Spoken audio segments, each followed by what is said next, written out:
सानाम कोगे जोहार आसोग कनाई सानाम कोगे नपाय हेनाग पे इन कानुराम हेम्ब्रम और इन हेज सेटेर कना नोआ इᱧᱟᱜ यूट्यूब चैनल संगे कते ऑलचिकी सेणा इदि कते जहां लका दिनम दिन वीडियो तैयार होय कान ते ओनकागे तेहेñ हो मिद नावा वीडियो आते आपे को सामारे हेज सेटेर कना तो तेहेñ दबोन सेणाया आबो चेला कते अयत बो तैयारा नोआ इदि कते के तेहेñा वीडियो दो तो मानखान बन एहब लगे तेहेñा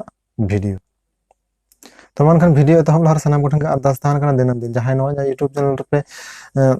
हेज सेटेरक कान ताबोना सब्सक्राइब करते मेना बुना नोगो अडी सरहाव और जहां को खनो रिपे सब्सक्राइब ताबोना अडी उसरा आरा ऑल रे सब्सक्राइब बटन रे सब्सक्राइब ताबोन पे और घंटी रना बेल आइकन दबाव तोरा ताबोन पे ओना अनखान इन जहां तने नवा नवा वीडियो को अपडेट इन एम ओना को सनाम नोटिफिकेशन आकार ता पे नाम ता तेहिन दबोन सेणाया आबो अयत तो नवा लहारे आबो बोन सेणा कदा ऑलचिकी अक्षर तिना ऑलचिकी राहा अड़ांग केसेत अड़ांग अक्षर को हबन सेणा कदा से चिकी को हबन सेणा कदा तो ओनारे आबो मुचद वीडियो रे जहां लका बोन नेला कदा जे गाबान जे लगाते बोन गाबाना से अक्षर को मिटा मिटा जोड़ा मिट जे लगाते गाबाना बोन जे लगाते कथा तैयार असे कथा बेना असे अड़ जे लगाते बो बेनावा नोआ ना इन लेया बोन थी तो मनखान ने लहारे जहां लका गाबान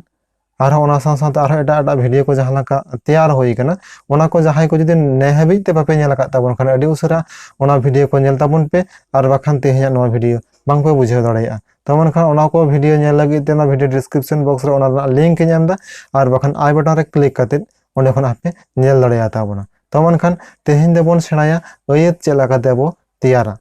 आबो लहारे गाबान काते बोन सेणा का से गाबान काते बोन तैयार कदा अड़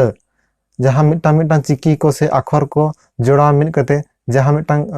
कथा फुटेलो कना से जहां मिटा रोड फुटेलो कना को जहां लका गाबान काते बोन तैयार थी ओना को ना अड़ दो को मेता कना ठीक ओनका के तेहेñ दो आबो बोन सेणाया अयत ओका को मेता कना से आर अयत चेला काते बोन तैयारा तो मेनखान नोडे मिट कथा ते सुजे सुजे लय लखन के बड़ायोआ जहां अड़ को गाबान काते बोन तैयार कदा जहां अड़ को गाबान काते बोन तैयार कदा मेनेक इन दाकान जम काना तो ओंडे इन ई आर इन तो हे कना इन दाकान दाका दाका हा मिटांग इन मिटांग अड़ कना दाका हा मिटांग अड़ कना जम काना नोहा भिना भिना मिटांग अड़ कना तो ओनिया को अड़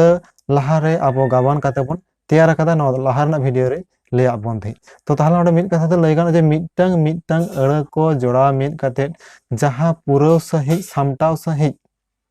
मिटांग कथा नामोआ ओनागे अयत बो मेता कना आबो नोडे सनाम को बोन बड़ाया बांग्ला हिंदी इंग्लिश जहां तने गान गे परसी मेना ओना परसी को मुद्रे चिन्ह को जहां चेत चिन्ह हेना साव साव ते कुकली चिन्ह हेना ओनिकनि कना गार चिन्ह अडी अस्तम चिन्ह को मेना नोआ को चिन्ह जहां कोठन न्युरक कना जेमन इन दाकान जमा नोडे मिटांग चिन्ह बोन एमा दबन गार चिन्ह बोन एमा ओनिका मिटांग जहां लका चिन्ह को एमा ओना को धरि ते दो मिटांग आबो चेत होय कान ताबोना अयत तैयार कान ताबोना माने जहां लका मिटांग कथा बोन ओला हेसे जेमन इन दाकान जमा नोडे अड़ को जोड़ा मिट कते अयत तैयार काना इन स्कूलिंग चला इन स्कूलिंग चला नोडे पी तिना हना इन मिटांग अड़ स्कूल मिटांग अड़ चला नोआ मिटांग अड़ आ हेसे इन स्कूलिंग चला नोआ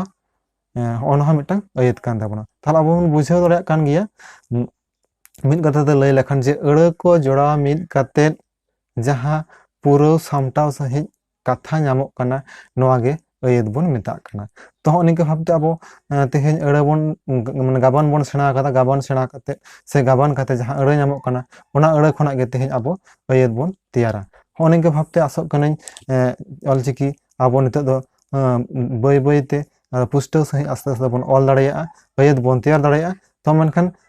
तेहेñा वीडियो दो नुना गे चलका पे बुझाव केदा तेहेñा नोआ वीडियो आर हबोन जापाम गे दोहरा वीडियो रे तो मनखान लाइक कमेंट और शेयर आलो पे हिड़िन ताबोना और जदि बोन भागे बोन बुझाव खान नोआ वीडियो कमेंट कते ओना ह लय ताबोन पे और तेहेñ नुना गे मा एनखान सानाम गे जोहार।